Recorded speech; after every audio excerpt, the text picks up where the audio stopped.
Di dalamnya ada firman Allah. Gitu. Begitu juga Injil apa nggak boleh dihina, nggak boleh dihinakan, harus dimuliakan justru. Lihat bagaimana Nabi lebih memuliakan Taurat daripada siapa?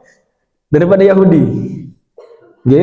Lah kalau Taurat digituin, masa Quran taruhnya sembarangan, kaki selonjor, Quran taruh bawah, nggak boleh. Diingetin jamaah ya. Ya, nah, suka ada yang begitu soalnya. Ya, tidak boleh ekstrim kanan, tapi juga tidak boleh ekstrim kiri. Tidak boleh tafrid, bikin-bikin bid'ah terkait Quran, tapi juga ini satu hal yang penghormatan. Nabi mencontohkan, ada dalilnya. Ala kulli hal. Jadi iman kepada kitab suci sebelumnya, iman secara apa? Global. Bukan ada penrincian, maka ada 3 kemungkinan.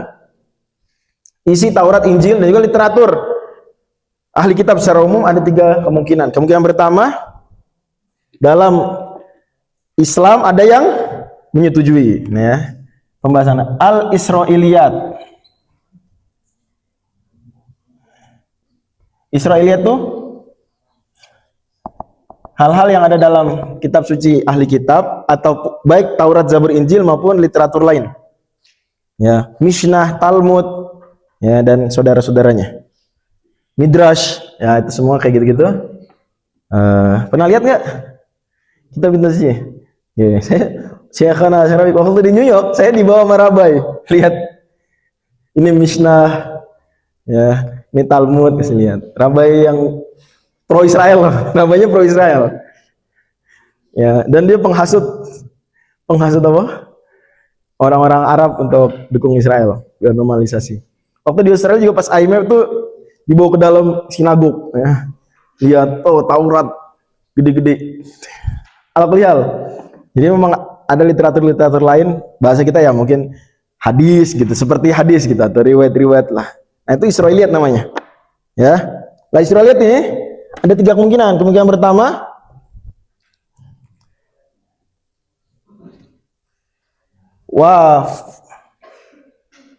faqo alaiha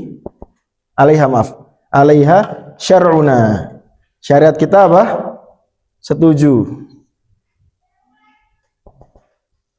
dengan Israiliyat tersebut. Contoh, ada Nabi Daud adalah ayah dari Nabi Sulaiman. Kan cocok dengan narasi Quran, ya enggak? Wa waritha Sulaimanu Dauda. Bahwa sebelum Nabi Daud itu ada Raja Tolut, juga sesuai. Gitu. Kemungkinan ketiga, raddaha syar'una. Syarat kita menolak, seperti mohon maaf ya, Nabi Lut dibilang berhubungan seksual sama anak perempuannya.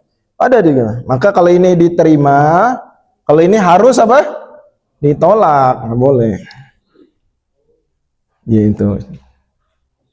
Jadi kalau di sini musaddiqan lima baina yadai, membenarkan, mengafirmasi, valid. Maka kalau ini in hadzal Qur'an yaqussu 'ala bani Israila aktsarul ladzi hum fihi yakhtalifun. Gitu. Mesti ditolak. Trinitas, ada ayat-ayat ditambahkan Trinitas. Ya, ditolak lah. Gimana? Nabi Sulaiman dibilang apa? Nyembah berhala. Gitu. Ada itu King Solomon, dan memang di dalam Bible Nabi Sulaiman bukan sebagai nabi, tapi hanya sebagai raja. Maka Allah membantahkan, wa ma kafara Sulaiman. Sulaiman enggak kafir, enggak nyembah berhala. Kemudian yang ketiga, sakata anha syar'una. Sakata anha syar'una. Syarat kita mendiamkan. Dan ini biasanya cerita-cerita nih. Ya.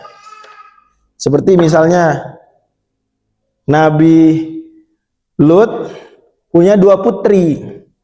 Di Quran, di Sunnah nggak ada eksplisit bilang 2 putri, nggak ada. Bahkan kalau di Quran kalimatnya haulai banati, hunna atharu lakum. Hunna atharu lakum. Zahirnya malah apa? Jamak, ya nggak? Tapi di dalam Taurat disebutkan 2. Terus nama Zulaikha, dari mana nama Zulaikha? Mana di Quran, ada di Sunnah? Nggak ada. Terus kelengkapan dari kisah Nabi Yusuf, jadi yang bolong-bolongnya tuh episode yang terskip, kelengkapan pokoknya kayak tafsirannya lah ada di dalam literatur ahli kitab. Nah yang seperti ini maka boleh diceritakan,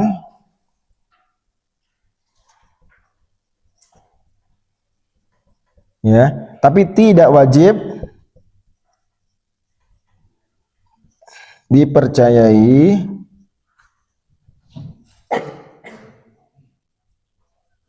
dan tidak perlu diapain? Ditolak.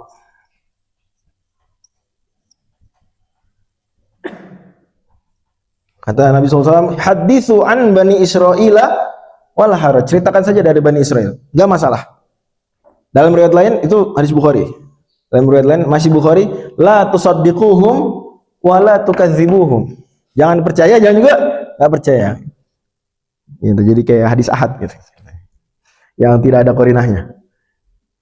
Kalau ini wajib dipercaya, kalau ini wajib diapain? Ditolak. Ini wajib dipercayai.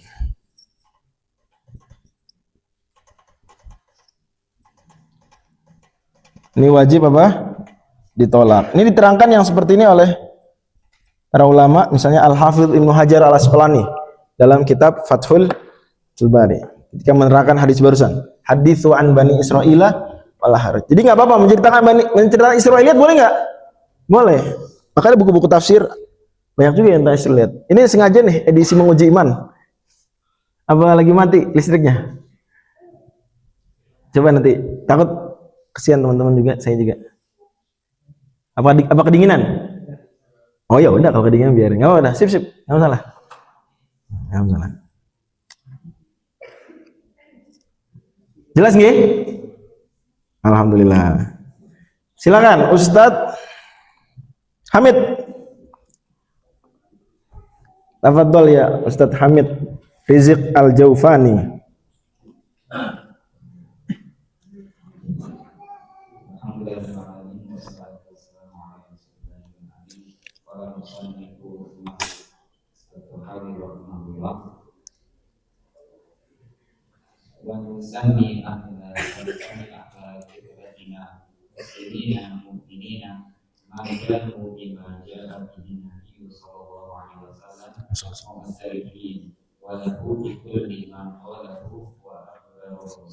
Sip, ini kaidah dalam menyikapi kalangan-kalangan dalam Islam. Wa nusami ahla qiblatina muslimina mu'minin. Semua yang sholat menghadap Ka'bah itu namanya ahlul qiblah. Ya. Jadi kita lihat nih, wah ini orang sholat menghadap Ka'bah. Meskipun di depannya ada batu, ya, tetap itu namanya apa? Ahlul qiblah. Ya, mau tahu nggak yang sholatnya bawa batu taruh di sejadah? Tahu nggih? Nah, tetap ahlul qiblah itu istilahnya. Karena sholatnya ngadep Ka'bah tetap. Mana lagi? Ya pokoknya macam-macam lah. Selama sholat masih ngadep Ka'bah, istilahnya apa? Ahlul qiblah. Dan asalnya mereka itu apa? Muslim mukmin. Muslim mukmin. Ya. Syaratnya madamu bima jaa bihi Nabi sallallahu alaihi wasallam, mengakui ajaran-ajaran Nabi Muhammad SAW. Walahu bikulli ma qala wa akhbara musaddiqin, dan percaya membenarkan semua yang disabdakan Kanjeng Nabi Muhammad SAW. Makanya terhadap misalnya yang saya sebut barusan Syiah, Muhammadiyah sama sepatutnya seperti mainstream ulama Ahlussunnah wal Jamaah, termasuk Syekhul Islam Ibnu Taimiyah. Syiah yang Imamiyah, yang Rafidhah masih muslim. Hukum asal Rafidhah hatta menurut Ibnu Taimiyah, Syekhul Islam Ibnu Taimiyah, itu masih apa? Masih muslim. Syaratnya mereka tidak mengatakan atau meyakini hal-hal yang jelas-jelas bertentangan dengan keimanan. Semisal ada yang bulat Rafidhah meyakini malaikat Jibril apa? Salah nyampaikan wahyu, harusnya ke Amirul Mukminin Ali bin Abi Thalib radhiyallahu anhu. Salah ternyata ke Nabi Muhammad SAW. Nah, ngomong-ngomong Ali radhiyallahu anhu Amirul Mukminin itu, kalau ada kita baca tulisan orang yang mendoakannya dengan karramallahu wajhah, jangan buru-buru bilang Syiah ya, nggak boleh. Hatta Al-Qadhi Ibnu Abil Izz itu menggunakan karramallahu wajhah dalam Syarah Aqidah Tahawiyah. Ini kitab yang dipakai di Madinah, kita dipakai di banyaklah kampus-kampus dunia ya. Yang kata Imam Mullah Ali Al-Qari, ulama besar Maturidi, kalau dikatakan Syarihut Tahawiyah, maksudnya beliau Syarihut Tahawi. Yang udah kita dudukan ya bahwa beliau mewakili syarah yang salafi, syarah asal. Tapi beliau giliran Ali radhiyallahu anhu tetap mengatakan apa? Karamallahu wajah. Ulama-ulama lain juga sama. Ibnu Qayyim, Al-Hafidz Ibnu Qayyim dalam I'lamul Muwaqqi'in contohnya. Karamallahu wajah. Bahkan Imam As-Safari ini ulama besar salafi, Imam As-Safari ini itu sampai membahas tentang ini khusus dalam kitab beliau Ghizaul Albab, bahwa hukumnya boleh, tidak makruh, tidak juga haram mendoakan Ali radhiyallahu anhu sebagai apa? Dengan tambahan karamallahu wajah. Ya. Tapi juga nggak wajib, juga nggak jadi kesunahan. Sunahnya tetap adalah radhiyallahu anhu, tapi boleh-boleh saja. Bukan ciri khas apa? Syiah, bukan. Al-Quliyal, kalau ada Syiah Rafidhah, Syiah Imamiyah, Syiah 12er, Itsna Asyariyah meyakini salah kirim wahyu, maka dia bukan muslim. Atau mengatakan Abu Bakar bukan sahabat Nabi, Abu Bakar kafir bukan sahabat Nabi. Nah, itu juga bukan muslim, karena Allah menyebut Abu Bakar sebagai apa? Sahibnya Nabi SAW. Idh yaqulu li sahibihi la tahzanullah. Jadi kalau ada Syiah 12 ini mengatakan Abu Bakar kafir bukan sahabat Nabi, nah, dia justru bukan muslim. Maaf. Anda melawan satu tafsiran jelas terhadap Al-Quran yang disepakati. Kemudian juga mengatakan, mohon maaf, Ibunda Aisyah radhiyallahu anha, Ibunda kita Ummul Mukminin Aisyah radhiyallahu anha itu sebagai apa? Mohon maaf, selingkuh, ya, affair, berzina. Maka itu juga bukan muslim. Syiah Rafidhah yang begitu. Dan ada, tapi nggak semua ya. Kenapa? Karena melawan jelas yang diajarkan Nabi Muhammad SAW. Dan dalam Al-Quran Allah Subhanahu wa Ta'ala menyebut Aisyah sebagai apa? Apa namanya? Mubarraun. Dan kata Allah gimana? Al-khabithatu lil khabithina wal khabithuna lil khabithat wat thayyibatu lit thayyibina wat thayyibuna lit thayyibat. Apa lanjutannya? Ulaika mubarrauna mimma yaqulun.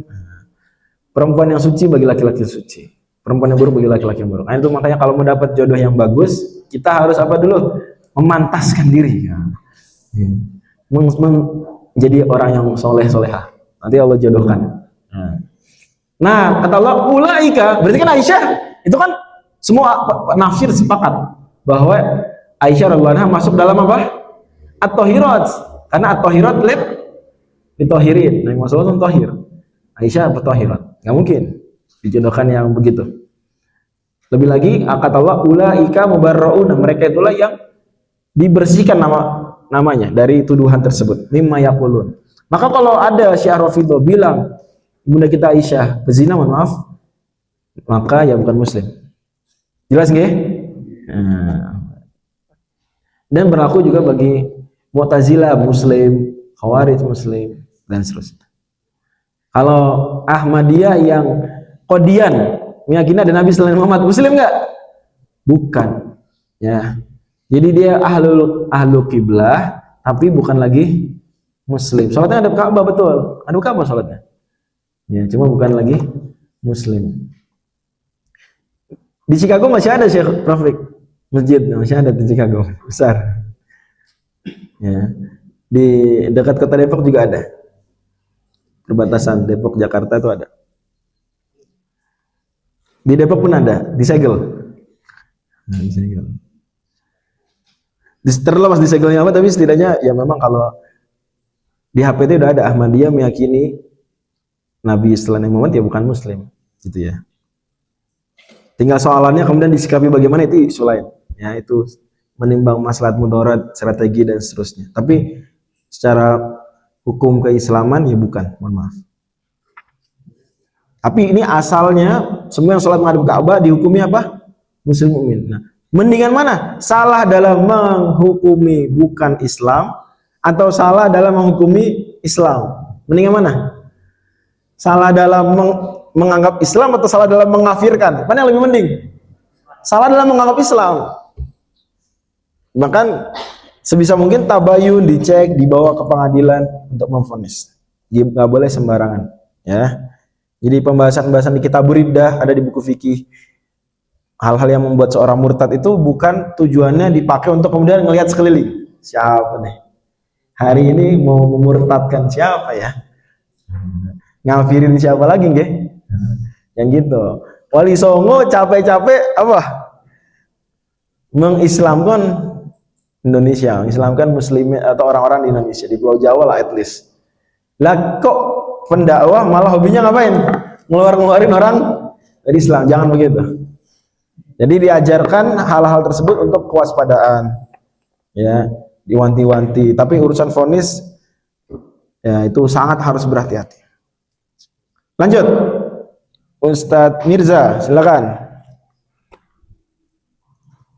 Januar saya skip, udah nanya soalnya. Ustadz Mirza Lazwardi Hilmi. Aina antum? Ya, 6.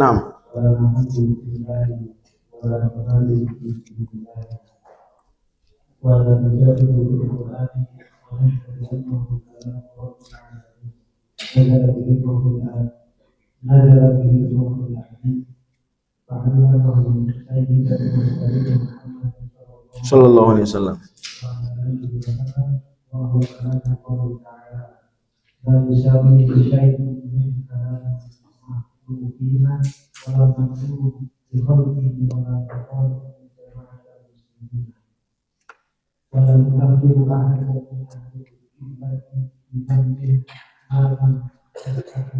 Naam, yakfi jazakallahu khairan. Wala nakhudu fillah, kita tidak boleh berdalam-dalam membahas tentang Allah. Jadi cukup apa yang ada dalilnya. Lebih dari itu kita jauhi. Karena nanti kita akan masuk ke pembahasan hakikat dari zat Allah, hakikat sifat Allah, pembahasan kaifiyah, astagfirullah. Itu pembahasan gaib. Boleh nggak bicara tentang gaib tanpa dalil? Boleh nggak? Nggak boleh. Di surat Al-A'raf Allah firmankan, ya, Qul innama harrama rabbiyal fawahisha ma dhahara minha wa ma batan wal isma wal baghya bighairil haqq wa an tusyriku billahi ma lam yunazzil bihi sultana. Itu Allah nyebutin dosa-dosa. Terus nyebutin kemusyrikan. Masih ada lagi ternyata. Jadi dari dosa agak ringan, berat, musyrik. Kata di atasnya masih ada lagi. Apa?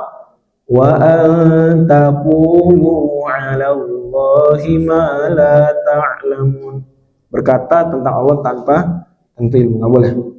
Ya, itu justru akar dari semua kemusyrikan adalah berkata tentang Allah tanpa ilmu. Seperti mengatakan Allah punya anak. Itu kan berarti berkata tanpa ilmu kan tentang Allah. Akar kemusyrikan dari situ. Allah ya begini-beginilah apa segala pokoknya. Hati-hati. Maka wala nakhudu fillah. Jangan kita berdalam-dalam membahas tentang Allah kalau tidak ada dalilnya. Dalilnya aja udah kita kelompokkan. Yang wajib diyakini manakala dalilnya qat'i, yaitu yang mutawatir, baik mutawatir lafzan maupun mutawatir makna, atau yang dihukumi apa? Mutawatir. Yaitu apa yang dihukumi mutawatir? Yang ahad tapi ada apanya? Qarinah. Jadi ya. Wala numari fi dinillah. Kita tidak boleh miro. Kata Imam Mangkubars, yang dimaksud dengan miro adalah berdebat tanpa ilmu, nggak boleh. Apalagi dengan akun majhul. Akun yang digembok, namanya nggak jelas. Hati-hati. Gak usah lah. Waktu apalagi para tolabah, para tolibat sekalian, tes. Wah. Udah Ultraman. Sajian. Masih banyak. Terlalu mahal untuk apa? Dipakai untuk miro maksudnya. Jazakallahu khairan. Untuk miro. Apa miro tuh? Berdebat tanpa ilmu. Kalau punya ilmu, malah cenderungnya biasanya berdebatnya milih-milih. Gak apa-apa berdebat, ada forum tertentu, ada momennya. Tapi nggak sering-sering, nggak sembarang tempat, nggak dengan sembarang orang. Ada. Ya, sudah mengerti? Nah, itu sebenarnya Muhammadiyah tipikalnya begitu, menjauhi perdebatan, apalagi pembahasan akidah di dalam ruang publik ya, di area publik. Jauhi. Wala nujadilu fil Quran, tidak boleh kita memperdebatkan isi Quran. Ini Quran diimani, bukan dibentur-benturkan. Itu didudukan. Sebagaimana kata Syekhuna Syekh Said Fodah, tidak boleh antara ayat dengan ayat diadu, nggak boleh. Yang ada tuh dipikirkan bagaimana cara apanya mengkompromikannya, bukan malah diadu. Itu wala nujadil fil. Wa na'lamu annahu kalamu rabbil alamin. Kita juga kembali nih diingatkan pembahasan tadi bahwasanya Al-Qur'an adalah kalam siapa? Kalam Allah. Maksud ketika kita mendengar Al-Qur'an, apa yang kita dengar? Kalamnya siapa yang kita dengar? Kalamnya Allah. Al-kalamu kalamul bari was-sautu sautul qari. Firman yang kita dengar ya firman Allah, ucapan Allah. Suaranya suara pembaca Al-Qur'an. Tulisan, ini tulisan firman siapa? Firman Allah. Tapi tintanya, perbuatan manusia itu makhluk. Nazala bihir ruhul amin. Turun membawanya yaitu malaikat Jibril. Fa'allamahu sayyidul mursalin Muhammadan SAW, diajarkan ke Nabi Muhammad SAW. Wa huwa kalamullahi ta'ala la yusawi syai'un min kalamil makhluk. Enggak sama dengan apapun dari ucapan makhluk, enggak sama. Ya, dan itu diakui bahkan oleh non muslim dari zaman Nabi Muhammad SAW sampai hari ini. Sampai hari ini masih para peneliti-peneliti itu menyebutkan nggak ada yang bisa nandingin Quran. Upaya banyak sekali untuk membuat tandingan Quran, terutama setelah zaman AI. Wah, ada tuh, enggak. Ya, saya pernah nyoba nantang AI, buatlah tandingan. Gitu. Kan boleh nantang, maksudnya bukan saya ingin membuat tandingan Quran, tapi tantang AI, bisa nggak panjenengan? Waduh, salah nahunya, lu nggak beres deh. Jangankan bikin tandingan Quran, membawakan ayat Quran aja, AI masih salah loh. Padahal tuh udah Gemini Pro, maaf nyebut merek, ya udah yang versi berbayar bagus, gitu. Masih sampai sekarang masih.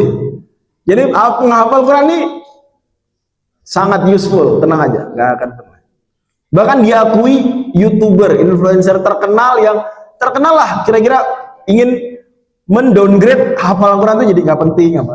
Dia sendiri akui, beliau sendiri akui bahwa ketika nyuruh AI datangkan ayat salah, dan dia mengaku sebagai mantan penghafal Quran, terus ngaku ini salah nih. Diakui memang masih belum bisa ditandingi. Penghafal Quran yang benar-benar penghafal Quran belum bisa dikalahkan. Jadi tetap harus mengajarkan, buat apa ngapal Quran di zaman AI? Enggak. Ya. Lagi keistimewaan dong. Menghafal firman siapa? Firman Allah. Istimewa sekali. Bal huwa ayatun bayyinatun apa? Fi suduril ladzina utul ilm. Istimewa. Dan banyak lah, mungkin bukan di sini tempat. Nanti coba cari video saya tentang masih butuh nggak sih kita ngapal Quran? Masih bagus, masih worth it nggak ngapalin Quran zaman sekarang? Nanti ada cari di YouTube ya. Wala naqulu bi khalqi, kita tidak boleh mengatakan Al-Quran itu apa? Ciptaan, boleh. Karena nanti terfahami dari situ apa? Oh, berarti Quran ini makhluk. Akal manusia juga apa? Makhluk. Apa bedanya dong? Sama-sama apa? Ciptaan itu salah satu efek buruk kalau mengatakan Quran itu makhluk. Di tempat belajarnya Syekh Rafiq dan Syekh Rombani itu dulu ada pemikir, ya, tapi udah dikafirin sama ulama Azhar. Ya. Akhirnya nggak lagi tinggal di Mesir. Yaitu yang masa sebut saya sebut namanya lah. Ya, mengatakan Quran itu produk apa? Produk budaya, muntaj tsaqafi. Nah, itu kan versi apa? Kontemporernya. Al-Quran itu makhluk. Versi kontemporernya. Quran produk budaya. Produk budaya berarti makhluk bukan? Akhirnya apa? Kesakralan Quran jadinya berkurang. Walaupun saya bilang ya, bahwa Mu'tazilah yang mengatakan itu masih muslim. Ya, muslim. Karena mereka ya berbagai lah, udah kita bahas di pertemuan sebelumnya soal itu. Tapi masih muslim. Cuma memang batil yang diucapkan. Yang diucapkan batil. Ya. Kalau ini lebih buruk, ini jauh lebih buruk daripada perkataan Mu'tazilah. Mu'tazilah masih bilang itu Allah Subhanahu wa taala yang ciptakan kata-katanya. Kalau ini enggak, produk budaya saja. Jadi kalau Mu'tazilah masih mensakralkan Quran karena dia ciptaan Allah yang merupakan mukjizat. Kalau ini enggak, produk budaya, berarti bukan mukjizat. Dari asal udah bukan mukjizat. Mu'tazilah sepanjang sejarah menjadikan Quran sebagai mukjizat, pembuktiannya beragam. Kita udah bahas tentang Az-Zamakhsyari, Al-Qadhi Abdul Jabbar. Tapi Kalau yang mengatakan produk budaya, enggak, justru ya Quran itu hanya di abad 7 saja. Sekarang ya banyak ayatnya enggak lagi kepake. Itu satu hal yang bukan hasil pemikiran Mu'tazilah. Mu'tazilah khairun bikatsirin minhum. Wala nukhalifu jama'atul muslimin, dan kita tidak boleh menyelisihi ijma' umat Islam. Umat Islam berijma' bahwa Al-Qur'an adalah apa? Kalamullah, bukan makhluk. Nggak boleh kita selisih, itu nggak boleh. Dan salah satu makna Ahlus Sunnah wal Jamaah adalah orang yang berpegang teguh dengan sunnah Nabi SAW, karena semua muslim Quran fix ya. Tapi selanjutnya sunnah gimana? Ahlus Sunnah wal Jamaah berpegang dengan sunnah juga, dan berpegang dengan ijma juga, yaitu al jamaah itu ijma. Itu diantara penjelasan makna Ahlus Sunnah wal Jamaah. Jadi siapa yang berdalil, berhujjah dengan Quran, sunnah, dan ijma, dialah Ahlus Sunnah wal Jamaah. Di antara menerangkan makna aswaja seperti itu adalah Syekhul Islam Ibnu Taimiyah. Kalau kata Ibnu Taimiyah, semua yang berpegang dengan Quran, sunnah, dan ijma, maka dia Ahlus Sunnah wal Jamaah. Karena as-sunnah di situ sunnah Nabi, al-jamaah di situ jamaatul muslimin, berarti ijma. Sebagaimana Allah firmankan di surat An-Nisa 115, wa may yushaqiqir rasulah mim ba'di ma tabayyana al-huda wa yattabi ghayra sabilil mu'minin nuwallihi ma tawalla wa nuslihi jahannam sa'at masir. Imam Syafi'i waktu di Masjidil Haram menjelaskan ijma adalah hujjah. Terus jamaah nanya, ada yang nanya, Kiai, dalilnya apa bahwa ijma itu hujjah? Kata Imam Syafi'i, beri saya waktu 3 hari. Imam Syafi'i ngatamin Quran 3 kali, sekali setiap hari. Hari keempat beliau pengajian lagi, kemudian manggil, siapa yang waktu itu nanya? Kemudian beliau bacakan ayat wa may yushaqiqir rasulah mim ba'di ma tabayyana al-huda. Sebenarnya beliau tahu dalilnya dari waktu pertemuan pertama, cuma beliau mau mencarikan dalil yang paling apa? Yang paling cesplong, yang paling clear cut ya. Nah, itulah ayat tadi, surat 4 ayat 115. Dan juga hadis mutawatir, innallaha la yajma'u ummati ala dhalal. Allah tidak akan membiarkan umat Islam bersepakat di atas kekeliruan. Lanjut, wala nukaffiru ahadan min ahlil qiblati bi dzambin ma lam yastahilah. Masih berhubungan dengan yang tadi. Berarti enggak boleh kita mengkafirkan ahlul qiblah hanya dengan apa? Dosa. Cuma dengan dosa nggak bisa. Bahkan mohon maaf ya, mohon maaf. Tapi jangan salah paham. Pelaku homoseksual masih muslim nggak? Masih muslim. Masih muslim. Jadi setegas-tegasnya kita kepada pelaku dosa, tetap kita harus sadar, kalau dosa tetap yakin dia bahwa itu haram, tapi dia kerjakan, maka masih muslim. Malam yastahillahu, selama belum menganggap halal. Karena kalau menganggap halal berarti apa? Melawan ajaran Islam. Bedakan antara orang yang ya Allah, aku iman nih, memang ini haram, tapi aku mengikuti hawa nafsu, dengan orang yang enggak ini enggak haram, ini makruh aja. Beda enggak? Mana yang penentang, mana? Yang kedua itu penentang. Yang pertama pendurhaka.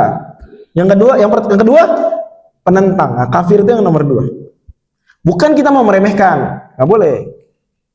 Kata para ulama generasi tabi'in, misalnya seingat saya mengatakan ini Asy-Sya'bi ya, al-ma'asi baridul kufur. Dosa-dosa itu mengantarkan kepada kekafiran. Memang gitu. Ya. Saya pernah coba-coba cari-cari data, rata-rata orang yang murtad itu dosanya tuh banyak. Jadi enggak dari puncak kesolehan ke murtad, enggak begitu. Enggak begitu.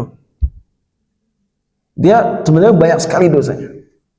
Ya, falam mazaghu azaghallahu qulubahum. Kalla bal rana ala qulubihim maka yaksibun. Ya, memang begitu. Nah, tapi meskipun dosa itu mengantarkan lama-lama karena kenapa dosa mengantarkan kepada kufur? Karena dosa membuat iman apa? Melemah. Ya, nanti kita bahas tentang iman malam ini insyaallah. Tapi tetap dia ada penghormatan terhadap syariat. Tetap mengakui sholat 5 waktu wajib. Dia nggak sholat umpama. Mayoritas Ahlus Sunnah wal Jamaah tidak apa? Tidak mengkafirkan. Bahkan mazhab Hanbali kan terkenal. yang mengkafirkan orang meninggalkan sholat mazhab Hanbali. Itu pun syaratnya ketat. Nggak sholat kafir, nggak begitu. Tapi nggak sholat, dibawa ke pengadilan, kemudian disuruh sholat. Kalau nggak mau sholat sampai waktu habis baru. Padahal udah diancam hukuman mati baru. Nah, itu kan benar-benar berarti gimana orang tinggal sholat aja taruhannya nyawa ternyata milih apa? Nggak sholat kan berarti apa sih? Ya gimana ya? Kok gitu? Nah, paham gak? Ya, nanti bisa dibaca kitab-kitab mazhab Hanbali. Gak semudah itu. Wah, gak sholat kafir, nggak begitu. Gak semudah itu. Jadi dibawa dulu ke pengadilan, disuruh tobat, dijelasin sholat wajib, bla bla bla bla, dan dikasih tahu kalau nggak sholat sampai habis waktu dihukum hukuman murtad. Hukuman murtad apa dalam mazhab Hanbali dan juga semua mazhab? Hukuman mati, idam. Dia ternyata memilih nggak sholat. Ya udah, layak nggak? Nah, setidaknya dalam mazhab Hanbali layak untuk dihukum mati. Kalau menurut mazhab yang lain, selama tidak mengingkari kewajiban sholat, maka masih apa? Muslim. Sebagiannya menghukum mati, betul. Tapi tetap dikuburkan di pemakaman muslim. Selama tidak menganggap halal. Berarti mana yang lebih parah? Mohon maaf, pelaku homoseksual tapi yakin itu haram, atau orang yang gak homoseksual tapi mengkampanyekan itu halal? Mana yang lebih parah? Pertama apa yang kedua? Yang kedua lebih parah. Yang kedua lebih parah. Ya, hati-hati. Karena dia menganggap halal, membela dengan mengatakan itu halal. Itu bahayanya di situ. Ya. Ada seorang perempuan A tidak pakai jilbab. Ya. Yakin jilbab apa? Wajib, cuma dia nggak pakai. Satu lagi pakai jilbab, pakai niqab. Tapi meyakini itu semua pakai jilbab sunnah. Mana lebih buruk? Orang nomor dua lebih buruk. Itu ya. Dan seterusnya, semua pembahasan kewajiban dan keharaman begitu seterusnya. Karena kalau mengingkari hukum yang telah jelas, apa tadi istilahnya? Maklumun minad dini bid-darurah. Jangan lupa ya, harus gitu. Nggak semua hukum.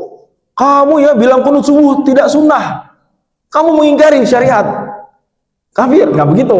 Karena qunut subuh sunnah apa nggak sunnah bukan sesuatu yang disepakati ulama. Apalagi menjadi sesuatu yang maklumun minad dini bid-darurah. Enggak. Tapi sholat subuh 2 rakaat itu wajib, fardu ain, itu satu hal yang apa? Maklum minad dini bid-darurah. Kalau ada yang ya sholat subuh itu sunnah muakkadah. Nah, masih muslim enggak? Enggak, karena berarti menganggap halal meninggalkan sholat. Kan ini tidak boleh dikafirkan selama tidak menganggap apa? Halal. Bisa dimengerti?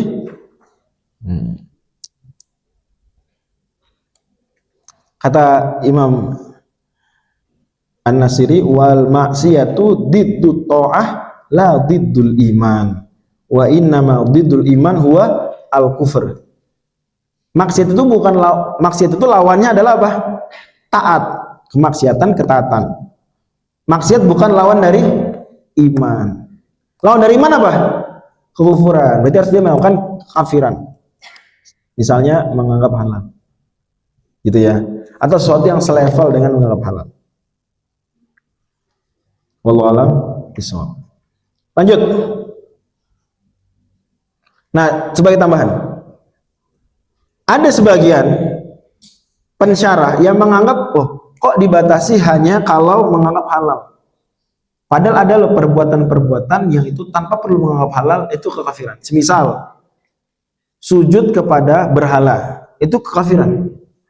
Jawabannya karena perbuatan sujud kepada berhala itu menunjukkan secara kuat bahwa hatinya apa? Melakukan kekafiran. Karena perbuatan tersebut hanya dilakukan oleh orang-orang yang kafir, sujud kepada berhala. Maka bahkan menurut Maturidiyah, ya, sujud kepada berhala nggak perlu ditanya halal apa enggak. Itu sendiri sudah dihukumi sebagai sesuatu yang mengeluarkan dia dari keislaman. Termasuk misalnya melempar Al-Quran mushaf itu ke apa? Ke tempat najis.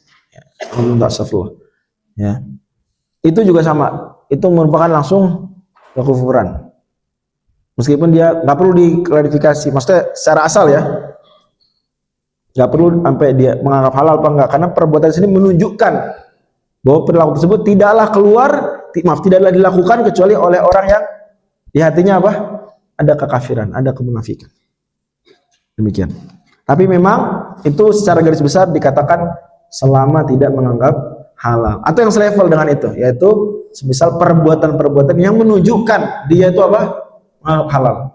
Darul Ifta Al-Misriyah pernah fatwa begini, menikah sesama jenis itu sendiri kekufuran. Darul Ifta Al-Misriyah, menikah sama jenis, MUI-nya Mesir ya, itu langsung apa? Kufuran. Menikah sama jenis, masa bawa-bawa apa?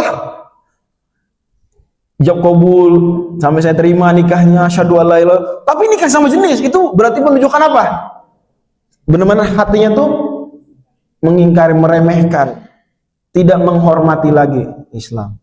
Padahal kalau berhubungan seksual sama jenis itu nggak otomatis kekafiran, tapi menikah sama jenis, demikian tuh fatwa Darul Ifta Al-Misriyah. Bisa bedain nggak? Nah, maka ada ulama-ulama ketika membahas ini mengatakan, ada di antara pendapatnya mengucapkan basmalah sebelum melakukan dosa besar itu apa namanya, juga parah pokoknya, ada yang menghukumi kekafiran. Tapi lepas dari itu, intinya rinciannya ada di pembahasan kitab apa? Riddah atau bab riddah di buku-buku fikih. Lanjut. Ustaz Syuhada, Muhammad Syuhada, Muhammad Abdillah, Ustaz Muhammad Abdillah Endrekang sudah dapat waiver. Karena udah nanya kemarin.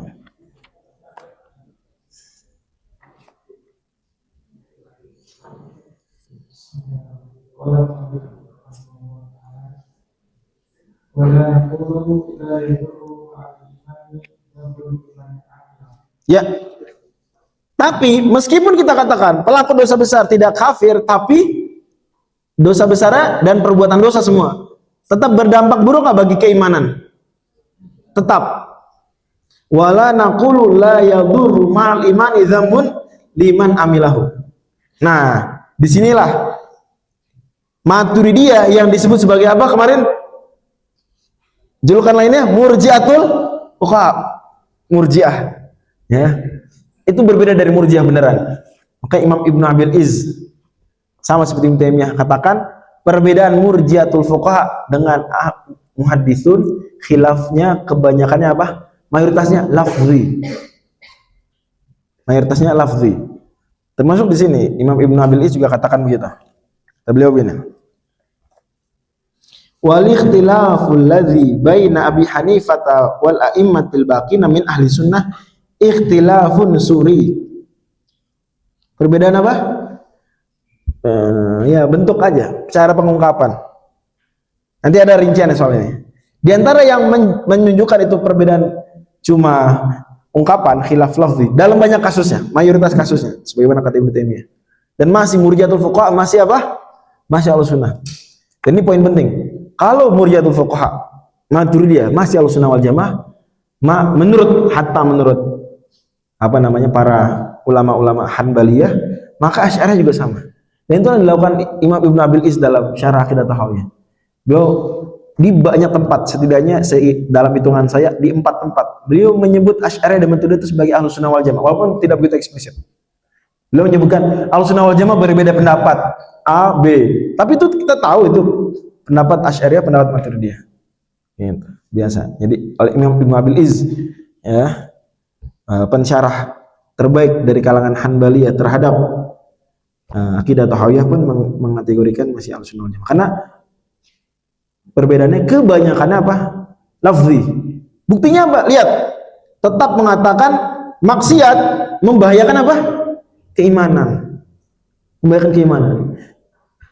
Jadi satu hal yang terkenal dari Maturidiyah, iman itu tidak bertambah, tidak berkurang.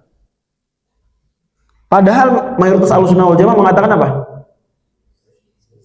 Iman yazidu wa yanqus, bertambah berkurang. Nanti ada penjelasannya di matan nanti ya.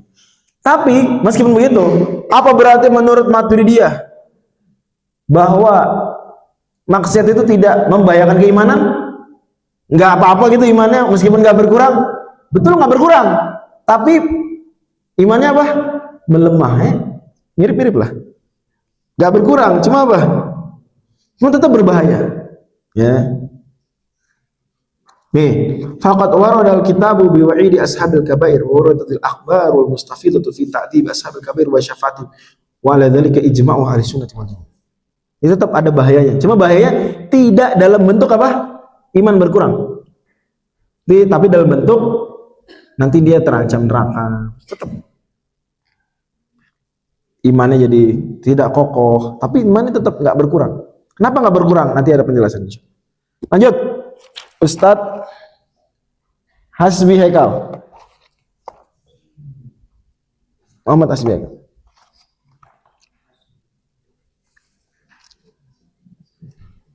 Oleh Rasul Rahimahullah Ta'ala wa rajul muhsinina min al-mu'min ayyahu wa yu'tibahu wal jannata bi rahmatihi wa la na'manu alayhi wa la nashhadu lahu bil jannah wa nastaghfiru li musibihi wa naqamu alayhi wa la nuqaddituhu. Ya. Wa narjulil muhsinina minal mu'minina an ya'fu anhum. Bagaimana kalau Ahlus Sunnah wal Jamaah melihat orang soleh? Gimana dong sikapnya? Hah? Berharap kebaikan buat dia. Tapi boleh nggak memastikan masuk surga? Wah, pasti surga ente. Boleh nggak? Nggak boleh. Nggak boleh ya. Tapi berharap. Kenapa? Wala na'manu alaihim, kita tidak boleh merasa aman. Bisa jadi bergeser nggak suatu ketika? Bisa jadi. Jadi kita tidak boleh memastikan orang surga kecuali dengan dalil, itu hal gaib. Sebaliknya, kalau musi orang berbuat buruk gimana dong? Boleh nggak kita pasti neraka ente? Udah bau gosong nih. Gimana? Nggak boleh juga. Kenapa? Karena berarti kita mengatakan sesuatu tentang hal gaib tanpa dalil. Boleh nggak? Nggak boleh. Justru kewajiban kita wa nastaghfiru li musiihim. Kita memintakan ampun. Wa nakhafu alaihim, kita khawatir. Khawatir boleh nggak? Khawatir. Iya benar, itu benar. Tuh, anak khawatir nanti terus-terusan ganti-ganti pacar begini. Itu pergaulan bebas. Anak khawatir dengan anti. Misalnya yang ngomong tolibah ya. Tolibah. Yang bukan tolibah, yang modus. Kan? Boleh. Itu benar. Wala nuqannitum, dan tidak boleh apa?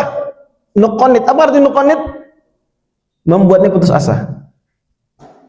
Ya, tidak boleh membuatnya putus asa. Jadi ulang, kalau terhadap orang baik, maka kita satu, berharap Allah maafkan mereka, berharap Allah masukkan mereka kepada dalam surga. Tidak boleh kita merasa aman mereka ini tidak berubah. 4, tidak boleh kita pastikan surga. Kalau orang buruk, 4 juga. 1, memintakan ampun. Baik banget Ahlus Sunnah wal Jamaah. Orang pendosa diapain? Didoakan ampunan. Baik banget, Masya Allah. Kata Syekh Utsaimin Taimiyah, Ahlus Sunnah wal Jamaah a'lamun nasi bil haq wa arhamun nasi bil khalq. Arhamuhum bil haq, a'lamuhum bil haq, paling tahu kebenaran. Tapi juga arhamuhum bil khalq, paling sayang manusia, paling sayang orang lain. Jadi semakin tahu kebenaran, bukan semakin apa? Bengis. Benci orang, meremehkan orang, astagfirullah. Justru semakin tahu kebenaran, semakin sayang pada orang lain. Yang kedua, khawatir. Yang ketiga apa? Tidak membuat mereka putus asa. Otomatis juga berarti tidak memastikan neraka. 4 juga. Bisa difahami? Oke. Lanjut. Ustaz Zulfan.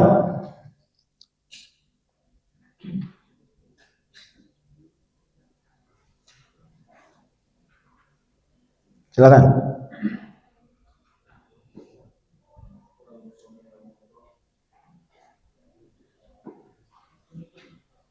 Wal amnu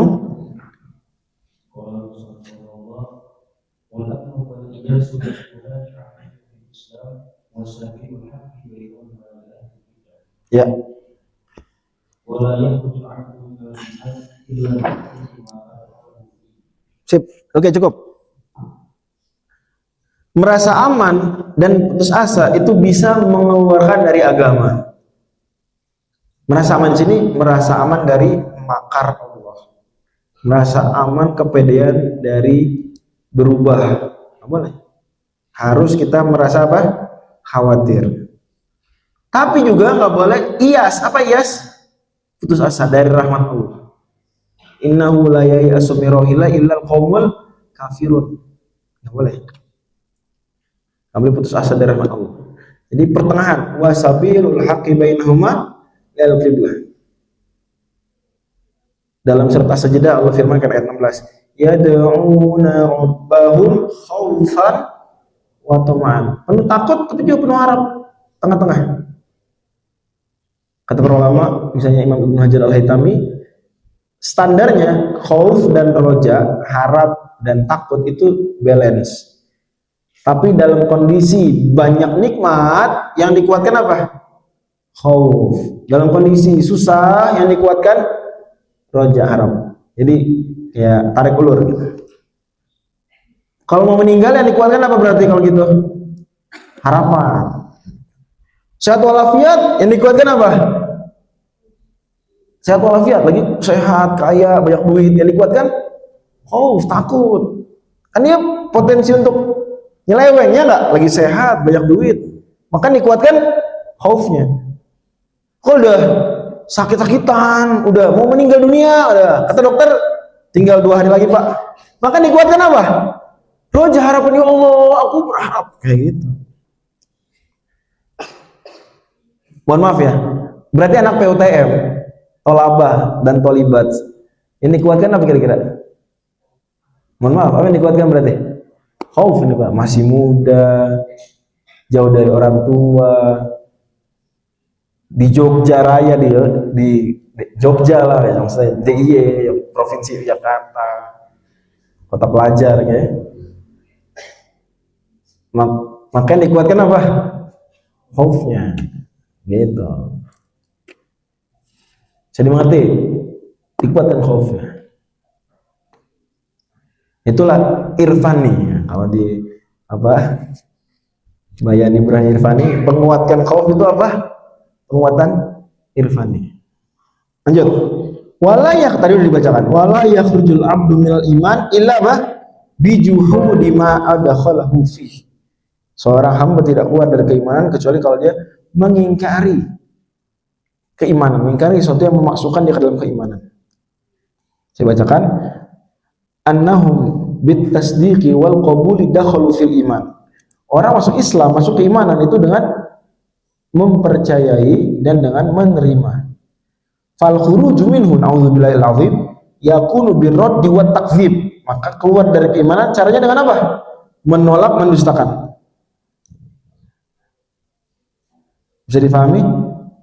Nah, hati-hati. Berarti jangan berlebihan, jangan tergesa-gesa menghukumi orang keluar dari Islam, kafir. Betul, kekafiran banyak variasinya. Termasuk ada perbuatan-perbuatan yang disepakati itu sendiri merupakan kekafiran. Seperti tadi saya contohkan, ya apa? Itu apa?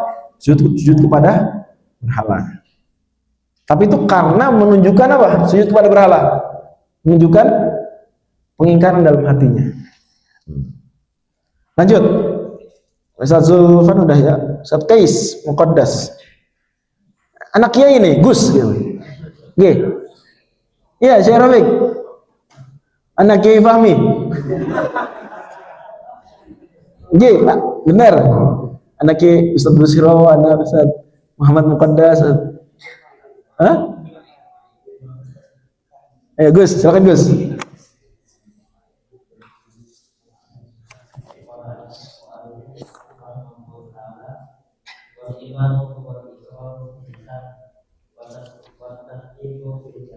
Ya, terus lagi.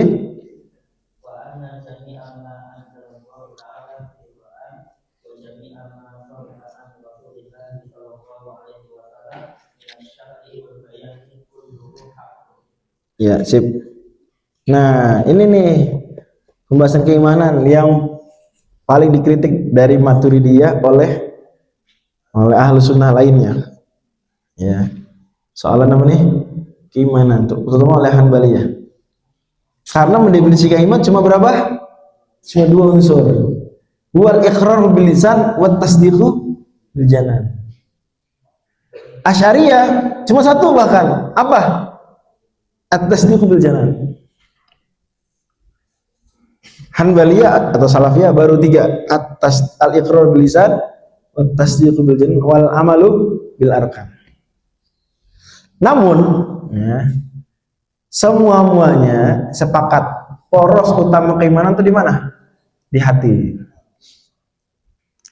Kemudian berlaku padanya hukum Islam ketika apa?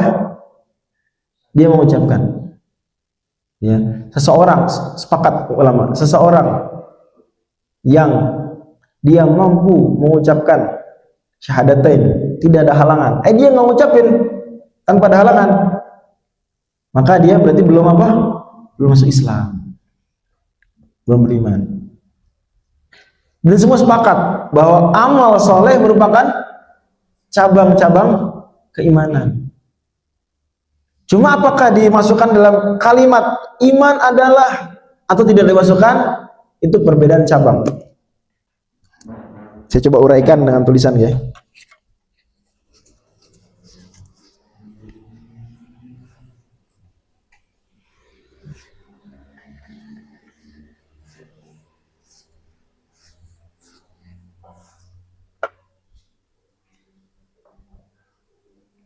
Ya.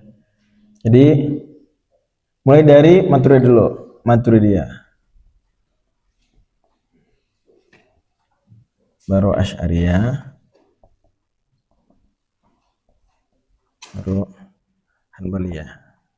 Atau nama lainnya Athariyah, Salafiyah. Nah. Iman itu apakah hati, tasdiqun bil janan, apakah ucapan lisan, untuk apa? Amal anggota tubuh.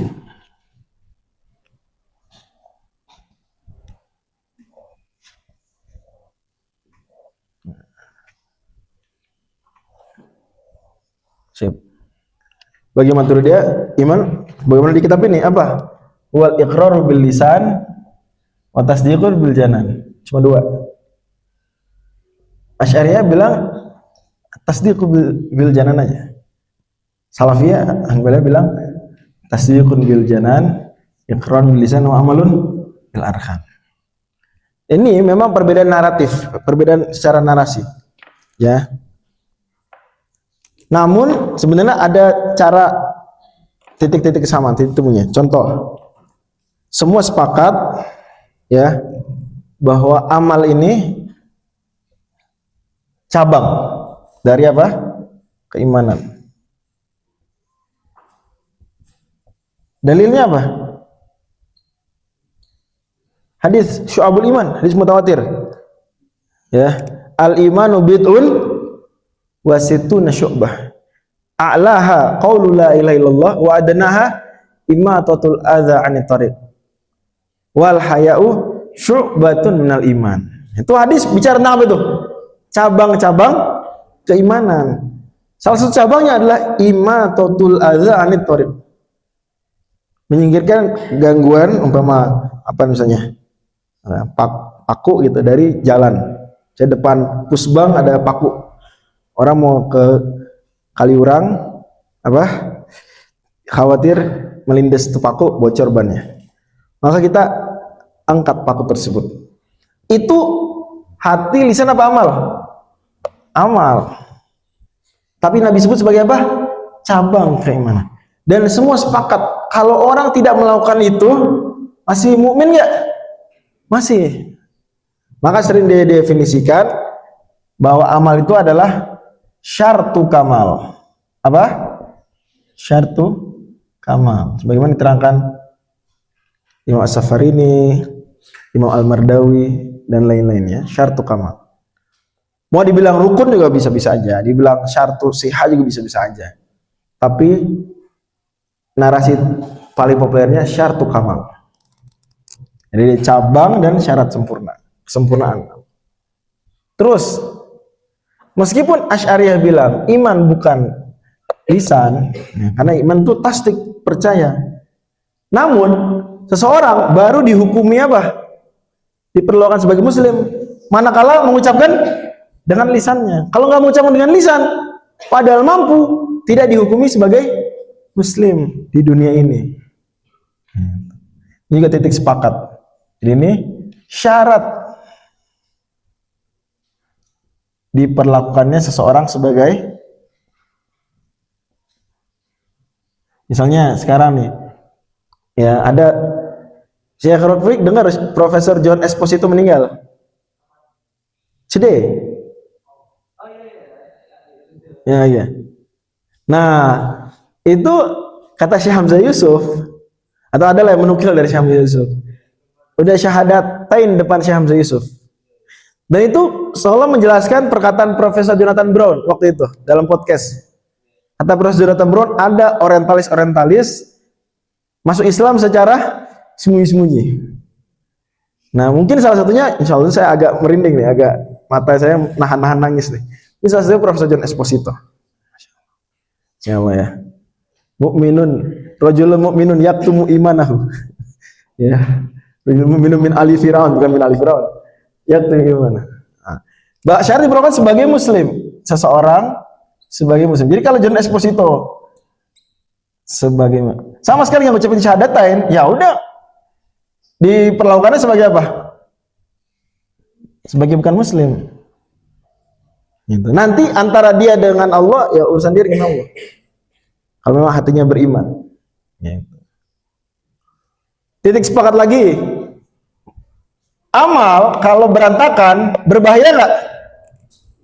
Membahayakan iman. Amal jika rusak, jika amal rusak, membahayakan apa? Membahayakan seseorang. Seorang mukmin. La yadurru ma'al imani dzamma. Jadi beda dengan Murji'ah. Kalau Murji'ah bilang orang mukmin berdosa, dosanya nggak ngefek. Yang ngefek itu Murji'ah beneran. Kalau ini dosanya dibilang apa? Ngefek. Semua mau sepakat. Dosanya ngefek. Cuma ngefeknya bagaimana? Nah, bagi yang mendefinisikan iman itu yang penting keyakinan hati atau yang penting hati dan lisan, amal rusak itu tidak mengurangi apa? Tidak mengurangi keimanan.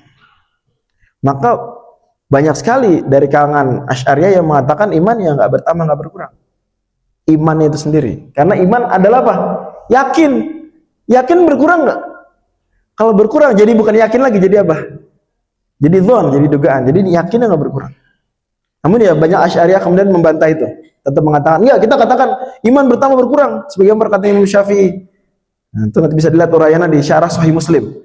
Imam An-Nawawi termasuk membela ungkapan iman itu yazid wa yanqus. Qaulun wa amal yazid wa yanqus. Karena itu ucapan as-salafus saleh. Terkenal ucapan as-salafus saleh termasuk Imam Syafi'i dan Imam Ahmad. Iman itu apa? Qaulun wa amalun yazidu wa yanqus. Ini ungkapan terkenal sekali. Atau ditambahkan i'tiqad wa qaulun wa amal. Qaulun qaulul qalb wa qaulun lisan, amal amalul qalb, amal lisan, amal jawarih. Ini ungkapan terkenal sekali. Hatta di Sahih Bukhari dinukilkan dari banyak ulama. Memang dari kelihatan dari tiga ini yang paling menjaga kalimat as-salaf ini adalah Hanbaliyah, memang kelihatan. Namun bukan berarti yang lain tidak menjaga itu. Mereka menyetujui ucapan ini, tapi ketika mendefinisikan iman, ya hanya tiga unsur ini. Hanya dua unsur bagi Maturidiyah, satu unsur bagi Asy'ariyah. Ya. Wal iman huwal iqraru bil lisan wat tasdiqu bil janan. Insyaallah Gus Kais ya, HW. Dari lahir. Insyaallah. Tapi aktif nggak di HW? Kuartir apa? Ini belakang ini kuartir kan? Insyaallah. Pantesan betah di BUTM. Nanti jadi kiai aja di sini, Gus. Gitu ya. Bismillah insyaallah. Jadi Gus nggih. Nanti Gus Hawe namanya. Gus Hawe. Sekarang Ustaz Rafi Ammar. Mana Ustaz Rafi? Ya, silakan. Al-iman wahidun wa ahluhu bi aslihi sawa'un. Ataqabulu bainahu bil khasyati wal tuqa. Wa mukhalafatil hawa wa tanahil qawlan. Wal mu'minuna Wal mu'minuna kulluhum awliya'ur rahman wa aqrabuhum indallahi atqabuhum wa atqabuhum bil Qur'an. ya. Nih. Kata beliau wal iman wahid. No, iman itu apa? Satu kesatuan. Sehingga tidak bisa berkurang, tidak bisa bertambah. Satu kesatuan. Itulah Maturidiyah. Dan Asy'ariyah sama. Ya. Mayoritasnya gitu berpendapat. Tidak bertambah, tidak berkurang. Nah, karena iman itu adalah membenarkan. Membenarkan ya udah. Kalau turun jadi meragukan. Dia nggak turun. Membenarkan. Maka wa ahlu fi aslihi. Nah, tapi kalimatnya ini penting. Dalam asal iman itu apa? Sama. Apa asal iman? Kepercayaan hati ini, aslul iman. Kalau gitu apa bedanya? Orang biasa zaman sekarang dengan Abu Bakar. Kalau imannya dalam pokoknya sama. Bedanya dalam apa? Bukan dalam pokoknya, tapi dalam cabangnya. Kata beliau, wat tafadhulu bainahum bil khasyati wat tuqa. Perbedaan antara orang soleh dengan yang tidak soleh, mukmin soleh dengan mukmin enggak soleh, bukan di aslul iman, tapi di mana? Di far'ul iman, di amalnya. Mana yang siapa yang lebih takut, siapa yang lebih bertakwa. Tapi bagi Hanbaliyah, perbedaan tersebut juga perbedaan bagian daripada apa? Iman. Jadi iman itu sendiri bertambah dan berkurang. Dan yang banyak dikuatkan ulama-ulama Asy'ariyah juga pada akhirnya. Kata mereka, nafsu tasdik itu sendiri bisa menguat, bisa apa? Melemah. Jadi meskipun tidak dikatakan bertambah berkurang, tapi menguat dan melemah. Jumlahnya satu iman, tapi seberapa kuat, seberapa lemah. Pada akhirnya semua sepakat. Dosa memberikan apa? Bahaya, efek. Kata beliau kan tadi, wala naqulu la yadurru ma'al imani dzambun liman amila. Semua orang beriman wali-wali Allah. Semua orang beriman. Ala inna awliya Allahi la khaufun 'alaihim wa lahum yahzanun alladzina amanu wa kanu yattaqun. Surat Nabi Yunus alaihissalam. Berarti semua di sini kalau beriman wali-walinya Allah, tapi tingkat kewaliannya beda-beda. Biasanya baru disebut wali fulan itu ya kalau tingkat imannya tinggi. Ya, sulit juga dipastikan secara zahir sederhananya. Yang paling mulia siapa? Yang paling taat. Wa akramu indallahi atwa'uhum wa atba'uhum lil Qur'an. Udah ada semua baca, sekarang giliran saya. Wal imanu billah wa malaikatihi wa kutubihi wa rusulihi wal akhir. Wal ba'tsi ba'dal mauti wal qadari khairi wa syarri wa hulwihi wa murrihi minallahi ta'ala. Wa nahnu mu'minuna bidzalika kullih la nufarriqu baina ahadin min rusuli wa nusaddiquhum kullahum ala ma ja'u bih. Di sini beliau menyebutkan rukun-rukun apa? Iman. Rukun-rukun iman. Kemudian disebutkan terkait dengan nabi, kita percaya dengan semua nabi dan rasul. Jadi hati-hati. Gak boleh saya percaya sama Nabi Fulan aja, Nabi Fulan gak percaya. Itu sebenarnya merupakan kekafiran kepada semua Nabi. Siapa yang ingkar kepada satu Nabi, sama saja ingkar kepada seluruh Nabi. Karena seluruh Nabi ajarannya bareng-bareng, satu. Ya, maka Allah dalam Al-Quran menyebut penentang Nabi Hud, penentang Nabi Soleh dengan kalimat begini, Kazzabat adunil mursalin. Suku Ad, bangsa Ad telah mendustakan para rasul. Kenapa yang didustakan cuma satu loh? Nabi Hud saja. Tapi karena kesatuan ajaran mereka. Mengingkari Nabi Hud sama dengan mengingkari semua nabi. Sama, mengingkari satu ajaran Islam yang baku ya. Maka sama dengan mengingkari semua ajaran Islam. Jadi nggak boleh. Saya Muslim, tapi saya menganggap, bukan orang bilang itu, khamr itu halal. Oh nggak bisa. Haramnya khamr itu satu hal yang maklumun minad dini bidarurah. Nanti kalau mau tahu daftar hal-hal yang maklumun minad dini bidarurah, misalnya bisa baca Al-Fatawa Al-Hadithiyahnya Al-Imam Ibnu Hajar Al-Haytami. Terus bukan itu daftar perkara-perkara yang maklumun minad dini bidarurah. Di kitab apa tadi? Al-Fatawa Al-Hadithiyah karena Imam Ibnu Hajar Al-Haytami.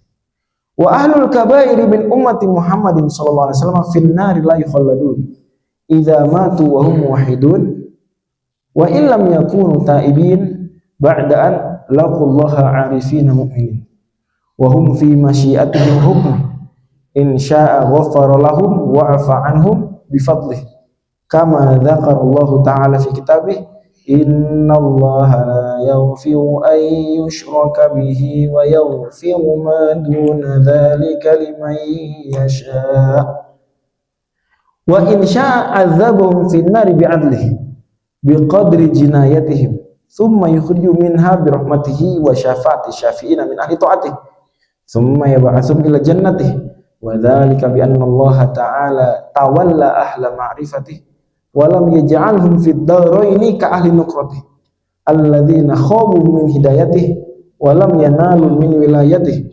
Allahumma ya waliyal islami wa ahli tsabbitna al islam hatta nalqaka bihi. Kata beliau, ya, pelaku dosa besar dari umat Nabi Muhammad SAW. Di sini ada kata-kata ummati Muhammad. Boleh nggak nyebut Nabi Muhammad dengan Muhammad saja? Boleh nggak? Kalau sebagai orang ketiga, boleh. Tapi kalau sebagai orang kedua, nggak boleh. Jadi misalnya manggil, ya Muhammad, nggak boleh. Maka lagu yang terkenal, nasyid terkenal, yang manggil Nabi Muhammad dengan Muhammad aja, kan ada ya? Terkenal banget. Munsyidnya juga sangat terkenal. Ya, tentu kita doakan yang terbaik buat beliau. Cuma sayangnya nasyidnya ini memanggil Nabi Muhammad hanya dengan apa? Muhammad. Nah, itu sebenarnya nggak boleh. Bisa dimengerti? Nah, adapun kalau Nabi Muhammad bukan sebagai yang dipanggil, tapi sebagai yang disebut orang ketiga, aku boleh. Misalnya nasyid, bukan apa? Misalnya Sang Surya.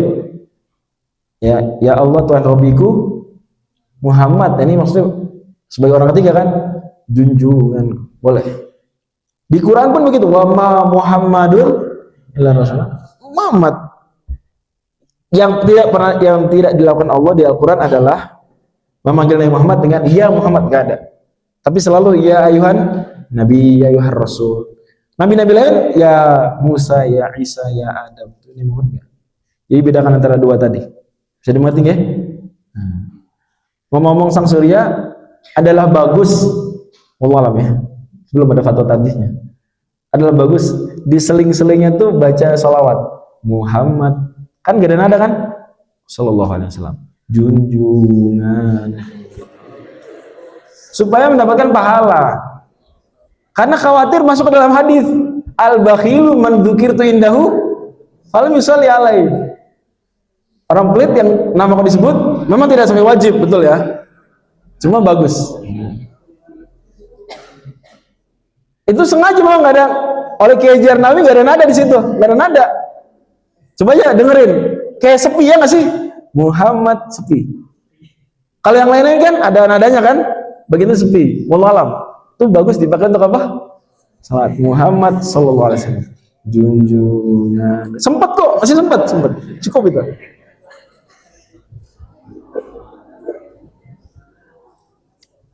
Lanjut. Nah, kalau dosa besar dari umat Islam, kekal kan di neraka. Kekal kan di neraka. Finnari la yukhalladun. Tapi syaratnya idza matu wa hum muwahhidun. Meskipun enggak tobat, ya meskipun enggak tobat. Wa illam yakunu taibin, meskipun enggak tobat. Ba'da an laqullaha arifina mu'min, karena bertemu dengan Allah dalam kondisi mengenal Allah, ma'rifatullah, dalam kondisi beriman. Terus nanti di akhirat gimana? Gimana tuh di akhirat? Kan nggak kekal di neraka. Tapi apakah pasti dihukum apa gimana? Wahum fi masyiatihi baina fadlihi apa? Wahum fi masyiatihi hukmi. Allah, mereka itu di dalam kehendak Allah. Insya'a, kalau Allah subhanahu wa ta'ala mau, ghafar lahum wa afa anhum bi fadlih. Kalau Allah mau diampuni. Tapi kalau Allah mau juga wa insya'a azabahum fin nari bi'adlihi. Mau juga dihukum. Nah, ini kesepakatan semua Ahlussunnah wal Jamaah. Pelaku dosa besar itu apa? Terserah Allah. Nah, ini perlu dituliskan bagannya.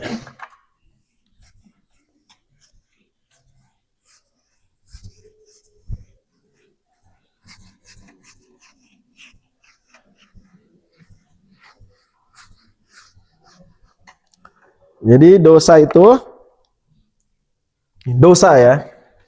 Dosa. Ada 3. Ya. Ada syirik.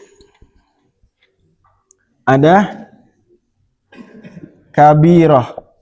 Dosa besar. Jamaknya apa? Jamaknya kabirah? Kabair. Ada shaghirah. Dosa kecil. Syirik ada 2 kemungkinan. Syirik apa? Akbar dan asghar. Kabirah ada 2. Berkaitan dengan ya muta'alliqah bihaqqi adami. Kurang jelas ya, pakein aja. Ya, berkaitan dengan hak manusia. Ini akbar dan apa? Asghar. Ini hak manusia. Ini hak siapa? Hak Allah. Dosa kecil juga sama. Ada yang berkaitan dengan hak manusia. Nah, ada yang hak Allah. Karena baru aturannya. Kalau yang syirik akbar meninggal belum tobat. Nah, gimana? Kekal di neraka. Itulah innallaha la yaghfiru an yushraka bihi. Kalau syirik akbar ya pertama keluar dulu dari Islam, dianggap keluar. Tapi masih bisa tobat selama di dunia. Semua ini masih bisa apa nih? Tobat selama masih di dunia. Kesamaan semua dosa selama masih di dunia masih bisa apa? Bisa tobatnya. Dalilnya banyak. Misalnya ayat di surat Az-Zumar. Innallaha yaghfirudz dzunuba jami'a. Selama masih di dunia masih bisa tobat. Berarti ini pembahasannya hanya kalau di akhirat bagaimana? Belum tobat dan udah meninggal. Maka ini gimana? Ya tidak diampuni. Tidak diampuni. Plus apa? Kekal di neraka.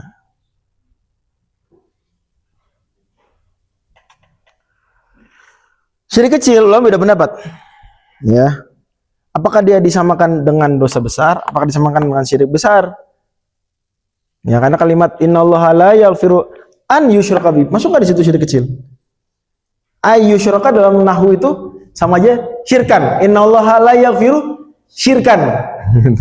Nakirah dalam siyak apa tuh? Innallaha la yaghfiru syirkan. Nafi, ya enggak? Apa? Nakirah dalam siyak nafi sama dengan berlaku umum. Ini semua syirik. Cuma bedanya, jadi memang benar pendapat mainstream ulama biasanya syirik kecil pun tidak diampuni. Tapi ya masuk dalam timbangan. Apa istilahnya tadi? Timbang-timbang itu muqassah. Dalam apa? Muqassah. Jadi ditimbang-timbang. Dia nggak diampuni, tetap ada. Ini dosa syirik kecil itu tetap ada di timbangan keburukan. Kalau belum tobat tetap ada. Nggak bisa diampuni gratis, nggak bisa. Karena dia termasuk syirik. Tapi masih bisa ditimbang. Otomatis berarti kekal di neraka nggak? Tidak kekal di neraka. Oke, sekarang dosa besar. Kalau dia hak manusia, meninggal belum tobat, umpama apa? Korupsi dana desa, belum tobat, ya. Atau merampas tanah adat, merampas tanah adat itu kan berarti merampas hak manusia, ya. Nah, maka gimana nih? Ya, dia harus melalui apa? Harus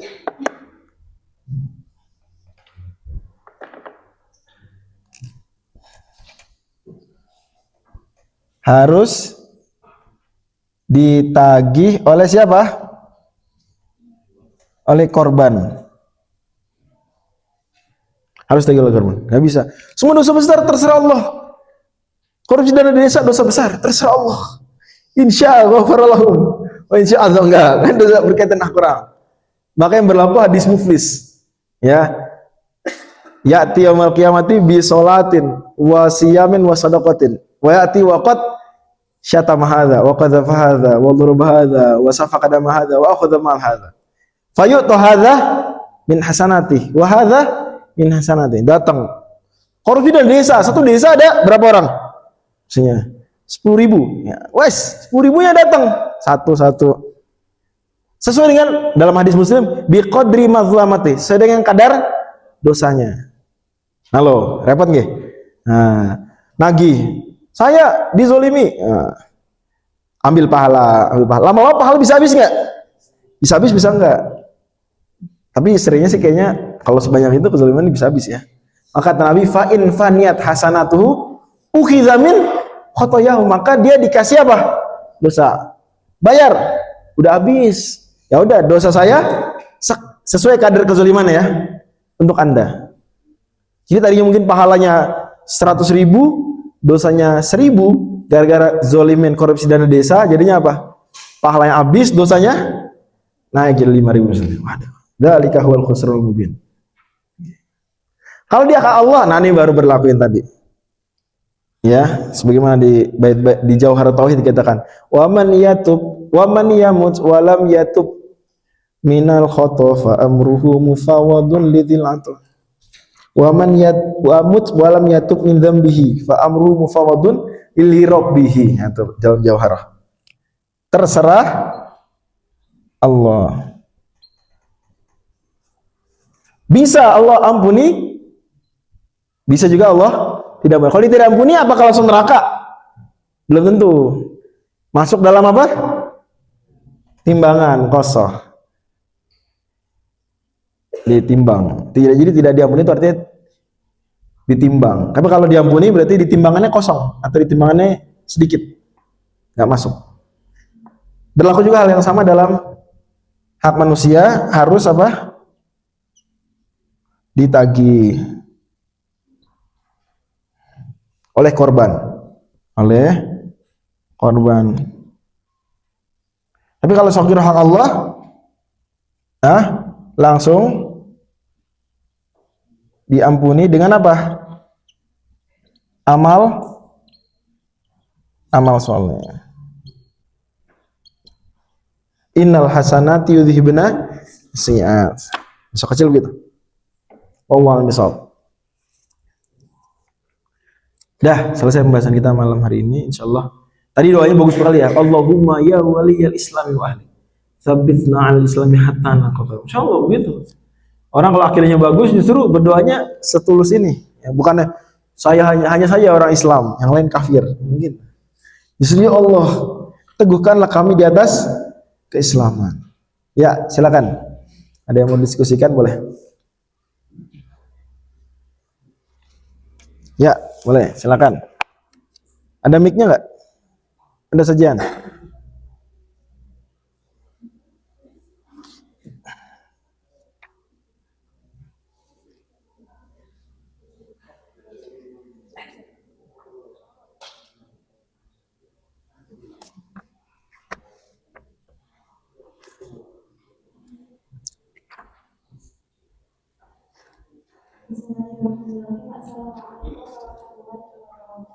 Waalaikumsalam warahmatullahi. Ya, waalaikumsalam warahmatullahi wabarakatuh. Dengan siapa? Sebelumnya saya sudah saya keluar dari beliau ingin bertanya Ustaz terkait yang menyinggung saat materi sesi pagi tadi terkait jin setan iblis itu bisa memilih antara baik atau buruk. Ya. Itu artinya kan mereka juga mempunyai konsekuensi atas pilihan mereka. Oh, betul. Nah, ternyata iblis dan setan itu memilih untuk sesat di dalam kesalahan bahkan menyesatkan manusia. Namun mengapa seakan-akan hidup mereka itu malah bahasanya kayak enak lebih baik daripada manusia gitu, padahal mereka sudah jelaskan sendiri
Amanah yang seperti ini konsepnya.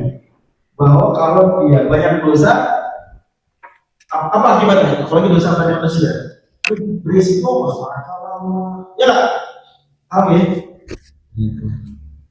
Agama lain ada yang cukup bayar bisa diampuni, cukup nunggu Tuhan yang menjelma jadi manusia, terus mengorbankan dirinya di atas malam, terus berusaha sama manusia diampuni. Hanya begitu ada nggak kalau gitu? Ada.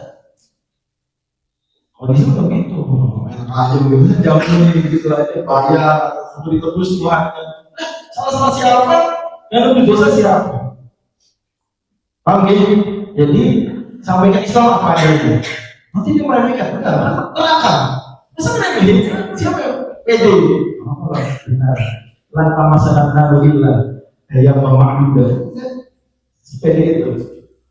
Jelas sebenarnya. Jadi justru kita butuh keyakinan, kepercayaan, yakin surga. Selain Islam, yakin karena ujungnya adalah yakin. Tapi tetap toleran dan tetap tidak meremehkan dosa karena tetap berbuat kecil apa?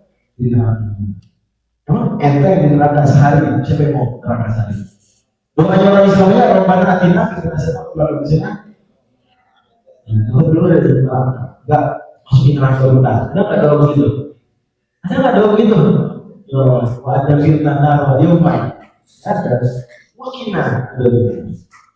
Doa bisa jawab. Bisa dimengerti, bisa menjadi bisa dimengerti? Iya. Lanjut, silakan berikutnya. Ya, Ustaz. Misal apa? Hah? Januar. Bukan. Oh, Januar kira. Dari Jember, silakan.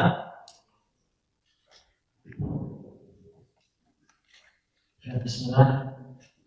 Pertanyaan yang pertama, bagaimana cara mempertahankan akidah di samping juga kita harus menjaga tradisi, misalkan tradisi kejawen, karena masih sangat kental di masyarakat kebiasaan yang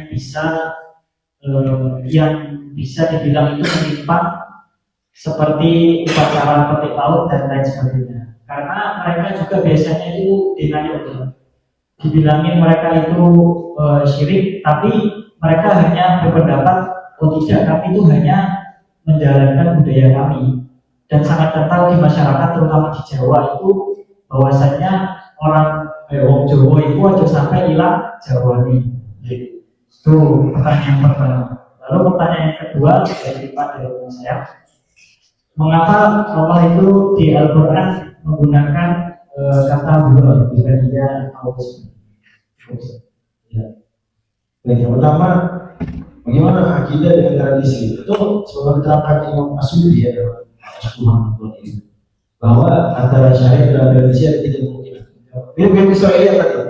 Yang pertama, syariat jelas-jelas mendukung.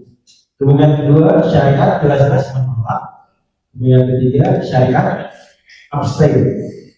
Dalam hal yang pertama, syariat mendukung, maka tradisi tersebut juga menjadi bagian dari syariat. Paham ya? Kalau syariat menolak tradisi, maka tradisi merupakan yang digunakan syariat.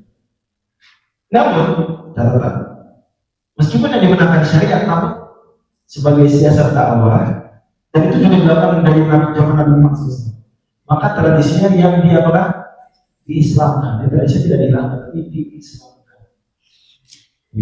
Jadi pahami, itu bisa dilihat dari praktek Nabi SAW dulu. Ya. Syariat haji yang bercampur dengan kemusyrikan nggak boleh. Tapi justru ini nasofa wal markata di syariat macam-macam ada. Jadi penting lawan nanti coba berislamisasi itu paling sopan dulu. Jadi jangan kita memakai narasi tidak boleh. Ya Pak, tapi coba dipertahankan wujudnya, tapi unsur-unsur kemusyrikan dihilangkan. Coba pikir-pikir, bisa komunikasi dengan mereka pada khusus. Kemudian yang ketiga, kalau syariat dan syariat abstain. Jadi baju apa kambingan, istilah ini justru makruh menjadi adat dalam makruh. Ada pun klaim bahwa nggak apa-apa cuma tradisi Islam. Memang orang Musyrikin dulu juga argumen gitu. Idza qila lahum tabi'u ma anzalallah qalu bal nattabi'u ma alfayna 'alaihi aba. Itu cuma tradisi. Kalau tradisi selalu harus dipertahankan apa adanya, apalagi diubah oleh syariat, buat apa diutus para nabi? Nabi-nabi itu otomatis apa yang diajarkan para nabi artinya mengira tadi ya tak? Kalau selalu yang mana tradisi, buat apa sekali? Nabi nasihat, ayo jangan begini. Ini tradisi Nabi. Gitu. Jika ada Nabi untuk memperbaiki, bisa nanti bertahap pelan-pelan. Nabi SAW aja menghilangkan berhala di sekeliling Ka'bah. Apakah di tahun pertama? Tahun kedua? Tahun keberapa dakwah? Tahun keberapa dakwah? 300.000 berhala di sekeliling Ka'bah dihilangkan. Tahun keberapa dakwah? Tahun ke-21. Karena itu terjadi di Fathu Makkah. Fathu Makkah tahun berapa Hijriah? 8 Hijriah artinya setelah masa Mekah 13 tahun plus 8 tahun masa Madinah. 13 tambah 8 berapa? 21. Usia teman-teman kan 21. Selama itu baru bilang kamu sudah clear. Apalagi ini yang mungkin bisa jadi belum jelas berusaha. Jadi diajarkan dulu pelan-pelan proses terus jaga hubungan yang baik dan tetap bisa kita menjawab. Salah satu kelemahan sebagai pendakwah adalah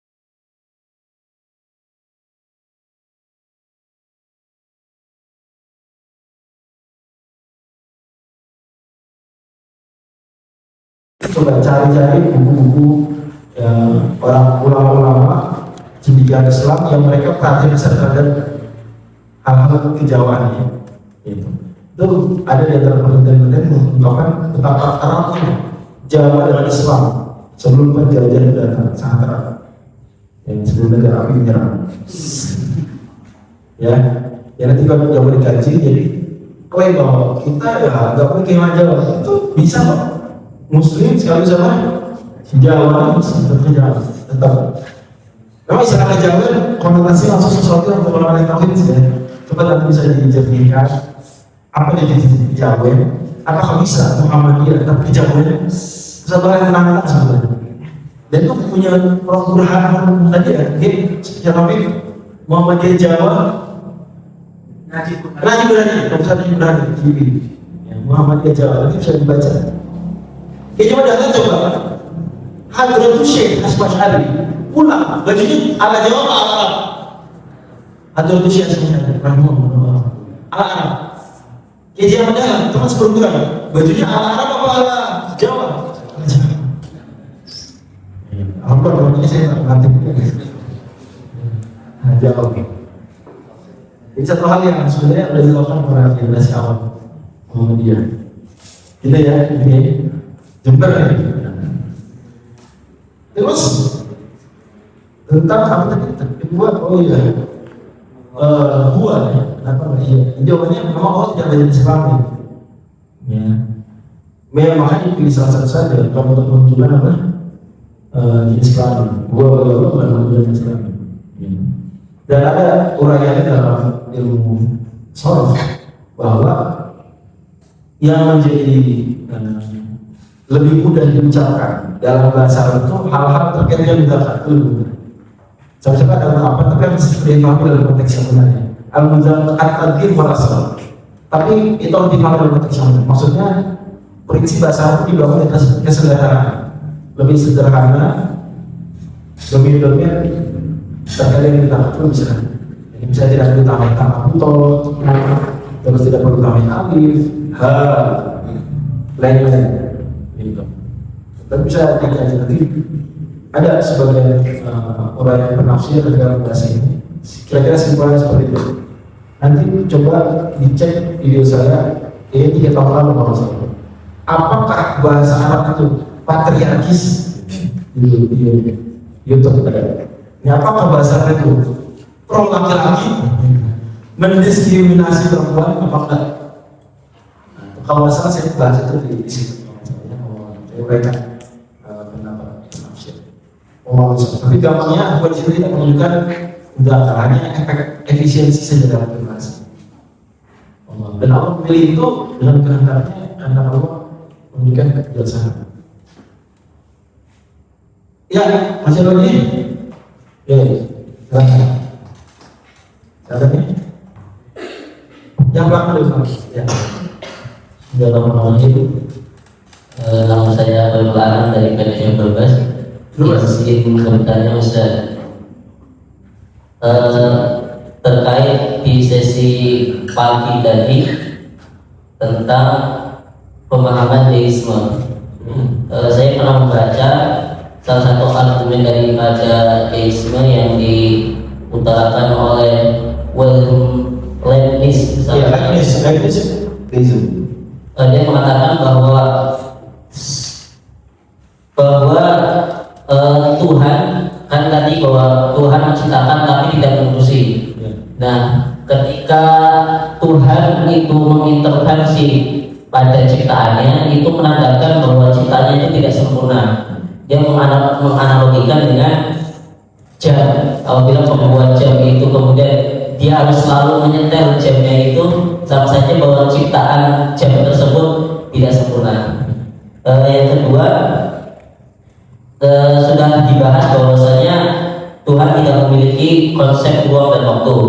Nah, pertanyaannya, apakah dari POV Tuhan itu mempunyai timeline masa lalu, masa sekarang, dan masa depan atau tidak? Kemudian mungkin pertanyaan terakhir, apakah terjemahan Al-Quran itu termasuk dari kalam Allah atau tidak? Tentang hal Leibniz, memang ciptaan Allah itu sempurnanya ya tidak sempurna. Yang sempurna cuma siapa? Allah. Makhluk pasti penuh kekurangan. Antumul fuqara ila Allah wallahu huwal ghaniyyul hamid. Setiap saat makhluk Allah itu butuh Allah. Setiap saat untuk bisa terus-terusan. Tanpa nikmat dari Allah, hidup kita itu berhenti. Jadi satu hal yang mereka mungkin lupa, bahwa alam ini bukan Tuhan, sehingga alam ini selalu butuh Tuhan. Jadi jangan menganggap ciptaan harus, bukan ciptaan sendiri menunjukkan apa? Kelemahan. Ya, ciptaan itu hadis itu nanti muhtaj, butuh. Selalu fuqara ilallah, selalu. Itu hal pentingnya. Cara menjawabnya sederhana adalah, kata siapa yang ciptaan Allah itu, nama ciptaan itu tidak butuh Allah. Justru nama ciptaan itu apa? Selalu butuh penciptaan. Kalau dia bilang, oh tapi kan lihat membuat jam yang bagus itu apa? Membiarkan jamnya berjalan sendiri. Kita katakan, kata siapa dunia ini seperti jam? Dunia ini adalah apa? Tempat ujian. Sehingga adalah wajar. Nama tempat ujian apa? Ada pengawasan dari Allah, ada rezeki. Dan Allah mampu membiarkan tanpa keputusan. Jadi salah besar kalau kita membaca rezeki dengan kita menggambarkan Allah harus semua salah. Enggak. Allah bisa saja mencipta dan selesai kamu selalu bisa kan? Bisa. Sangat mungkin. Allah berkehendak dalam kebijaksanaannya, kasih sayangnya untuk mengurusi ciptaan. Ada Allah Ar-Rahman Ar-Rahim. Justru sebab ditanyakan dari mana kasih sayangnya Allah dibiarkan alam ini. Kenyataannya alam ini apakah semua berjalan lancar-lancar saja? Gimana kalau ada orang yang mau bunuh Leibniz, terus beralasan selesai atas dasar Leibniz menolak? Yang bunuh saya, terserah saya. atas dasar apa ini? Ingin melarang Allah, gimana caranya? Hah? Dia akan butuh moral kan? Nggak boleh karena dilarang Tuhan, nah gitu. Jadi banyak problem. Ya, ada syubhatnya anti-Islam itu selalu sekilas kayak solving problem, tapi sebenarnya menambah apa? Menambah masalah. Yang menyelesaikan masalah budaya syariah. Kemudian yang kedua, apa kemarin? Apa bahasa yang kedua?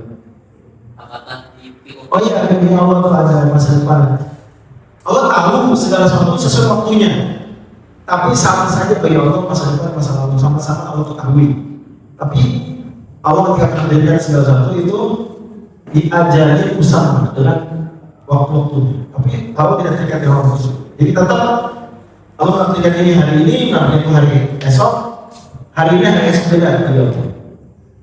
Karena Allah mengetahuinya berbeda. Jadi dari pihak Allah ada makhluk yang keluar, makhluk yang belakangan.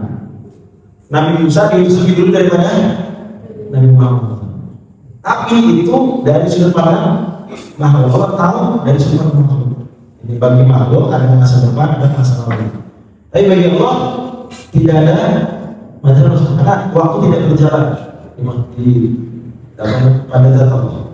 Wa subhanahu dalam kitab Lawan Al-Akbar Imam As-Safari untukkan dari ulama Al-Qasim wa subhanahu la zaman. Allah tidak ada waktu. Makanya misalnya nih, Inna Allah yanzilu ila sama'i yaqulu la tadhina wa waktu fil akhir. Ya tetap Allah Subhanahu wa taala sifat nuzul bagi menetapkan Allah yanzil itu turun ketika seperti malam. Bukan sebelum atau setelah. Tapi enggak masalah kalau Allah seperti malam ganti-ganti. Enggak masalah karena Allah tidak terikat dengan si Islam. Lalu cerita dia.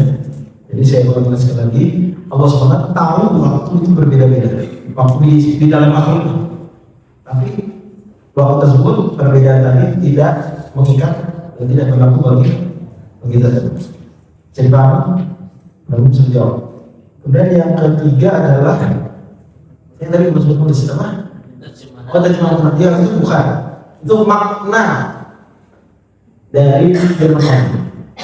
Tafsiran, terjemahan dari firman Allah, tapi bukan firman Allah. Yang Allah firmankan adalah dengan lafal bahasa Arab tersebut. Ya, itu nanti kemudian perbedaan yang tadi saya sebutkan bagi Asy'ariyah dan Maturidiyah, lafal bahasa Arab tersebut bukan firman Allah seperti persis. Firman Allah cuma apa? Maknanya saja. Lafalnya itu Allah ilhamkan ke Nabi itu malaikat. Tidak dibuat malaikat, tidak dibuat oleh Nabi. Diilhamkan, cuma bukan difirmankan. Gitu ya. Allah SWT. Kalau bagi Salafiyah, bagi Hanbaliyah, lafal, katanya juga apa? Itu firman Allah. Allah menfirmankan demikian. Karena bagi mereka tidak hanya makna, tapi juga huruf-huruf, lafal-lafal. Terakhir, silakan.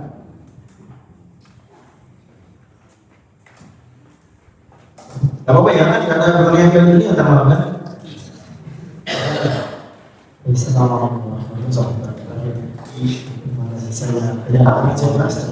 Saya jawab. Pertanyaan pertama, mungkin studi kasusnya ada seseorang yang masyhur di Indonesia, dia diakui dan diiyakan perkataannya, ya bisa menjadi neraka, bisa berbahasa sebut ya? Bisa. Saya itu pengen banget satu follow semua bukan kiamat semua. Saya itu pernah semua bukan berbicara catatan. Oh, saya itu pengen sangat mutasil berarti kan? Ya pernah semua. Kalau kita cuma apa? Bicara video kan bicara berarti. Saya itu pengen kalau beliau bertanya betul atau tidak. Tidak. Coba. Saya mudah-mudahan bisa selesai. Soalnya kan semua orang ini akan gitu. Bahkan orang-orang besar. Aku ikat tapi gede ikat. Iya. Nah, pertanyaan apakah ada dalam nas atau kitab-kitab agama perincian kategori kapan seseorang itu kategorinya dianggap keluar dari Ahlussunnah wal Jamaah? Dan mungkin anak belum temukan atau belum baca, mungkin belum ada rincian secara khusus dari majelis tadi. Walau Ada. Itu di HPT banget.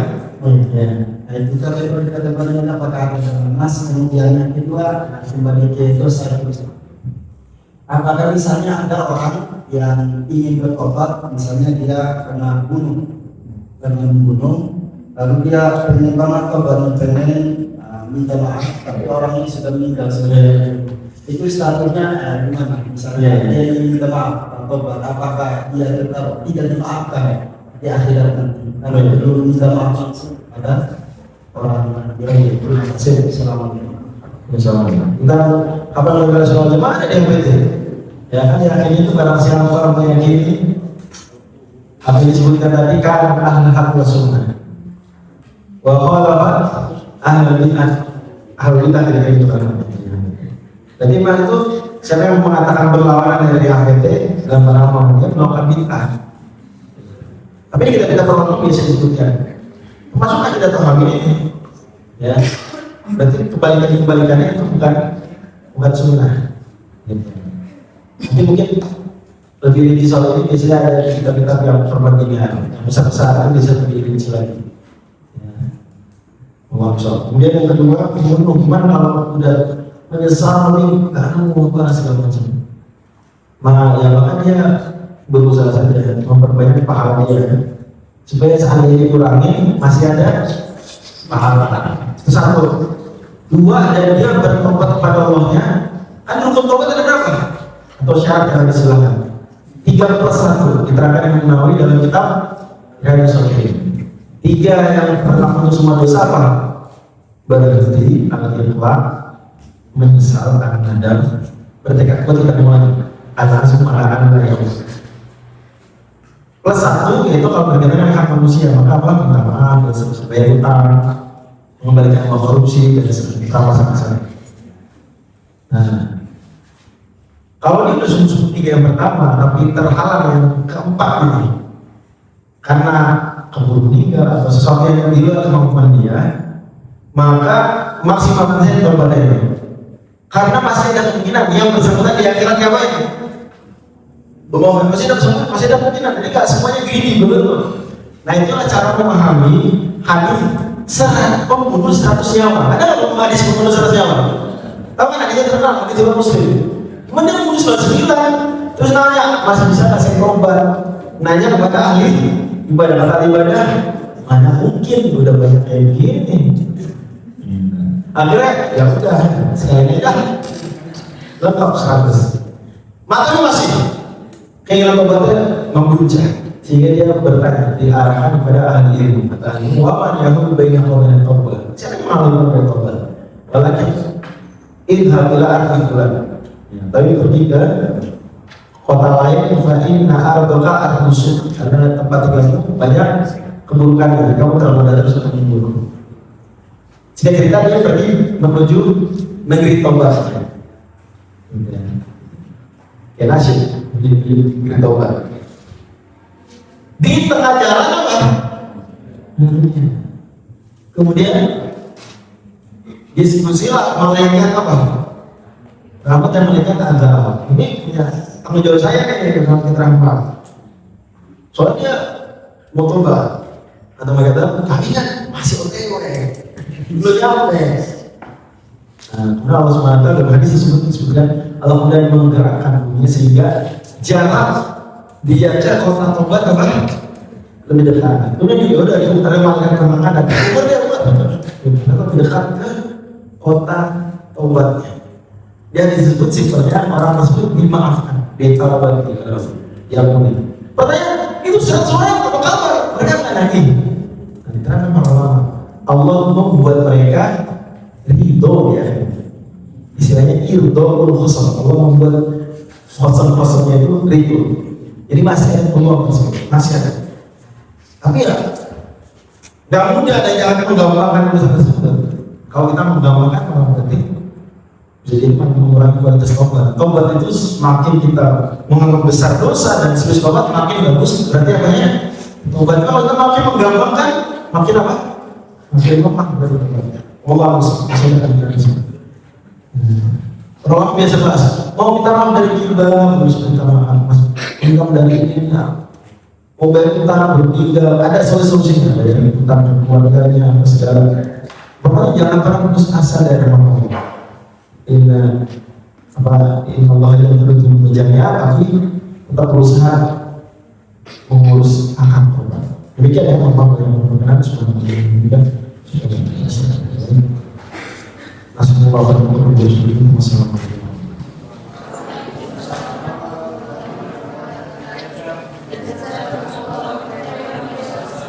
Bisa mulai. Ustaz Jihan besok jam 9 kok. Besok mulai jam berapa? 7.30 sampai 9.10. Lalu 9.30 sampai 11.10 gitu. Baru Jumatan. Insya Allah besok 2 sesi selesai. Insya Allah.